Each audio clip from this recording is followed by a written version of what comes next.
Hey everybody. I'm not sure I did the dramatic head turn like this is going to be really important or anything. I'm just curious how lazy Facebook is going to make everybody. How bad is it going to be? Now, do I understand the irony of what's going on here? I'm ready to complain about something on Facebook as I'm going to post this on Facebook, and I'm going to complain about people being lazy when I'm too lazy to edit out the big head turn I just did by accident all of a sudden. I understand all of that irony, and we're going to let it go.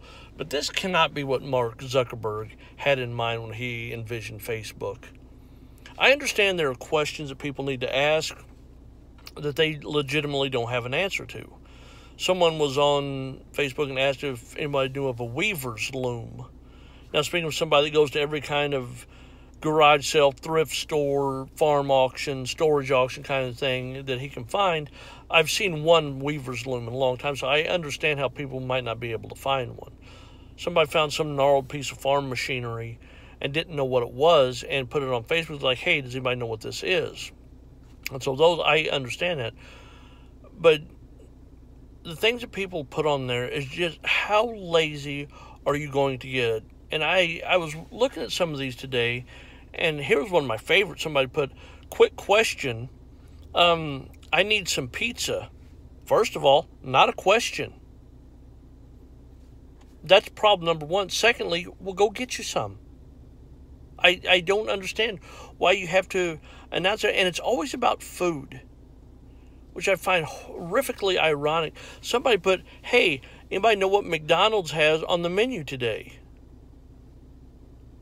Probably the same thing they've had for the last 50 years, and they weren't being ironic. If they were being ironic, I can deal with that. That's fine. They asked if they had a Shamrock Shake. No, it's August. Anybody know the number for Domino's? Are you serious right now? You're asking for the phone number of a place. Somebody else is cooking and preparing your food. Somebody is going to get in their car and deliver it to your house.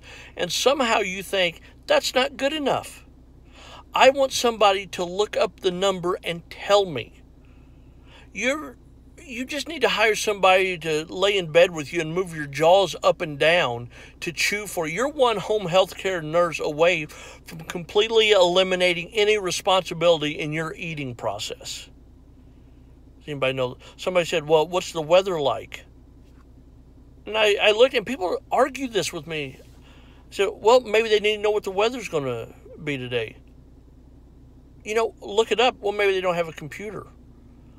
Turn on the news. Maybe they don't have a TV. Do they have a window? A door to go outside? And they go, well, maybe they're homeless. Then it doesn't matter. If you don't have a TV, a phone, a computer, or a house, you have bigger issues going on than what the weather's going to be. But who knows? But that's it. I'm going to get off here and order some food unless somebody wants to call and do it for me. Talk to you later. See you.